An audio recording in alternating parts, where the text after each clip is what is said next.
नमस्कार, मैं हूं आपके साथ कविता राणा।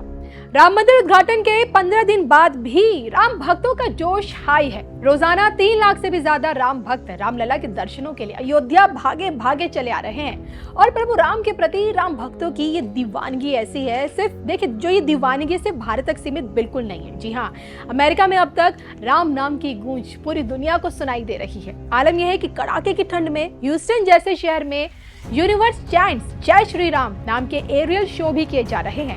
हर कोई राम भक्ति से उत्साहित है और इस बीच देखिए अमेरिका से हिंदू राष्ट्र के प्रथम प्रधानमंत्री के लिए भी न्योता आया है, या फिर यूं कहें कि अमेरिका ने यूपी के लिए उपयोगी बने सीएम योगी आदित्यनाथ को अपने यहाँ बुलाया है।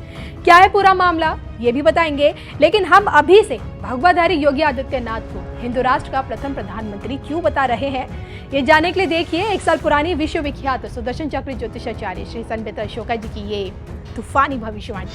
इस वक्त 2019 चल रहा है और इन 5 सालों में आपको कैसा लगता है जो गवर्नमेंट का जो ग्राफ होगा 2024 में अपनी सरकार बनाने के लिए किस तरह जाएगा, इन 5 साल कैसे रहेंगे मोदी सरकार के लिए, जिसके चलते 2024 में आपको लगता है कि उनकी सरकार बनने जा रही है? देखिए, जैसे मैंने बताया कि आतंकवाद का मुद्दा जो है मेन मुद्दा होगा और आतंकवाद के साथ ही राष्ट्रवाद जुड़ा हुआ है।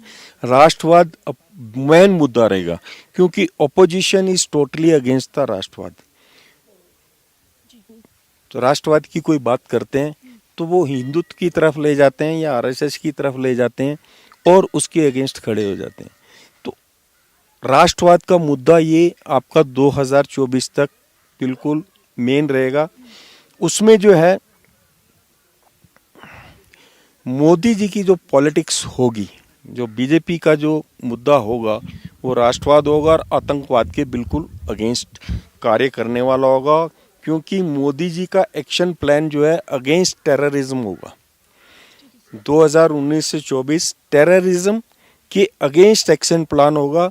उस एक्शन में बहुत बड़े बड़े बेंचमार्क स्थापित किए जाएंगे। वो सिर्फ हिंदुस्तान के लिए नहीं, पूरे विश्व के लिए बेंचमार्क होंगे। तो यहाँ से मोदी जी की अंतर्राष्ट्रीय ख्याति जो है वो उसमें बढ़ोतरी होगी और विश्व के टॉप 5 लीडर्स में अब भी हैं और टॉप 5 लीडर्स में टॉप में आ जाएंगे। देखिए, Modi ji is getting support from international leadership.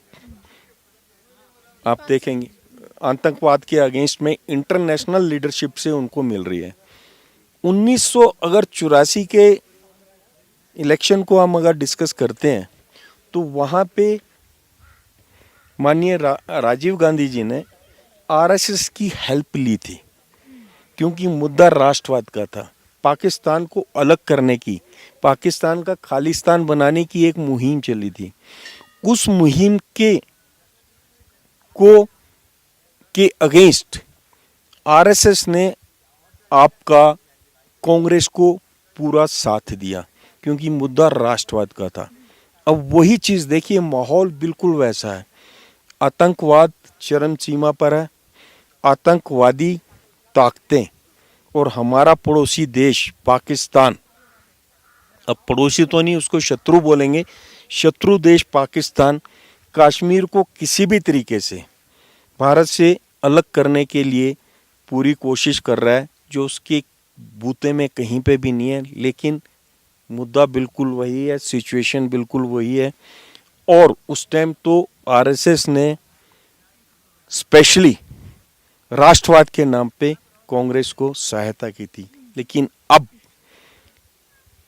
RSS,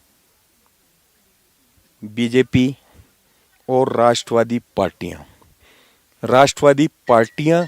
plus जो स्टम्प ऑपोजिशन है, उसमें राष्ट्रवादी मानसिकता के जितने भी नेता हैं, यूथ और पुराने, वो एक एक करके अपोजिशन से बीजेपी को ज्वाइन करेंगे। यूपी के लिए उपयोगी साबित हुए मुख्यमंत्री योगी आदित्यनाथ देखा जाए तो आज की डेट में अपने काम में नंबर 1 है, पॉपुलैरिटी में नंबर 1 है, लॉ एंड ऑर्डर मामले में उनका कोई तोड़ नहीं। भले ही अयोध्या में राम मंदिर के शिलान्यास से लेकर उद्घाटन का कार्य पीएम मोदी के हाथों संपन्न हुआ, लेकिन राम नाम की एक एक ईंट से भव्य मंदिर निर्माण का कार्य योगी आदित्यनाथ की लीडरशिप में हुआ। और शायद यही वजह कि आज जब अमेरिका में एक और अयोध्या बसाई जा रही है, अमेरिका की धरती पर राम मंदिर की नींव रखी जा रही है, तो उसके लिए बाकायदा मुख्यमंत्री योगी आदित्यनाथ को आमंत्रित किया गया है। दरअसल मूल रूप से जौनपुर के बदलापुर निवासी चंद्रभूषण यादव आज के डेट में अमेरिका के जॉर्जिया राज्य के प्रथम कमिश्नर हैं। हाल ही में जब वो यूपी दौरे पर आए तो लखनऊ में मुख्यमंत्री योगी आदित्यनाथ से उनकी मुलाकात हुई और इसी मुलाकात में कमिश्नर चंद्रभूषण यादव ने योगी जी को जॉर्जिया में होने वाले भव्य राम मंदिर के भूमि पूजन में आमंत्रित किया। अब जो कि देखिए, अमेरिका भी राम भक्ति से छूता नहीं है और इस कारण अब जॉर्जिया में रामायण म्यूजियम और राम मंदिर की नींव रखी जा रही है और इस कार्य का जिम्मा जॉर्जिया कमिश्नर चंद्रभूषण यादव के हाथों में ही है। उन्होंने देखिए न सिर्फ रामायण म्यूजियम और राम मंदिर के लिए जमीन भी ले ली है, बल्कि अब जब राम मंदिर की नींव रखी जाएगी तो बतौर अतिथि मुख्यमंत्री योगी आदित्यनाथ उसमें शामिल नजर आएंगे। तो अमेरिका की धरती पर भव्य राम मंदिर का निर्माण और वो भी योगी आदित्यनाथ की मौजूदगी में एक तरह से विश्व के सनातनी रूप को दर्शा रहा है। जी हाँ, सनातन को विश्व का धर्म किस आधार पर बताया गया था योगी आदित्यनाथ जी के द्वारा, सुन लीजिए आप भी। धर्म एक ही है और वो सनातन धर्म है।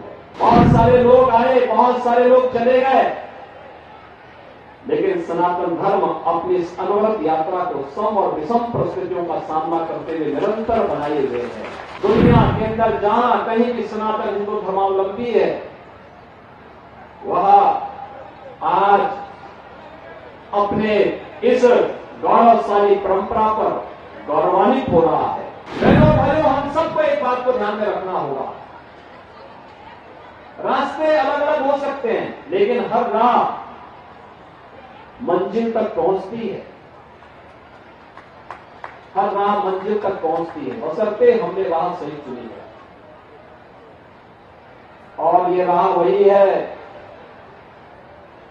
जो हमारे सिद्धों ने, हमारे संतों ने, हमारे योगियों ने हम सबको दिखाई है। सनातन धर्म उसका एक विराट रूप है जो सबको अपने अंदर समाहित करता है। और सनातन धर्म के उन मूल्यों के प्रति हम सबका आग्रह होना चाहिए। धर्म एक ही है और वह सनातन धर्म है। बाकी पर्सनैलिटियां हो सकती है, पंथ हो सकते हैं, संप्रदाय हो सकते हैं। हर देश, हर काल, हर परिस्थिति में जो अपनी जीवंतता को बनाए रखा है, बिना डिगे, बिना हटे, बिना झुके, वह बना रहा है। और इसीलिए दुनिया के अंदर बहुत कुछ आए, बहुत कुछ चले गए, बहुत सारे लोग आए, बहुत सारे लोग चले गए, लेकिन सनातन धर्म अपनी इस अनवरत यात्रा को सम और विषम परिस्थितियों का सामना करते हुए निरंतर बनाए हुए है। कुछ कालखंड में कुछ बैरियर आए होंगे, कुछ बाधाएं आई होंगी, कुछ चुनौतियां आई होंगी। अगर हमने बाधाओं का सामना नहीं किया, वे कुछ दिन तक, कुछ देरी तक उन्होंने समाज को चुनौती दी होगी, सनातन धर्मावलंबियों को चुनौती दी होगी। लेकिन जब एकजुट होकर के स्वर एकजुट होकर के निकल पड़ा और एक स्वर में पूरा भारत बोल पड़ा, तो विजयश्री का वर्णन करने में बहुत देर नहीं लगी है। याद रखना, आज भारत जिस बात की अनुभूति कर रहा है, वो अनुभूति हम सबके सामने है। अयोध्या में मर्यादा पुरुषोत्तम भगवान श्री राम के भव्य मंदिर के निर्माण का कार्य पूरा हो चुका है। 22 जनवरी को 500 वर्षों के इंतजार के बाद प्रभु राम अपने भव्य मंदिर में विराजमान हो गए। हर भारतवासी प्रफुल्लित है।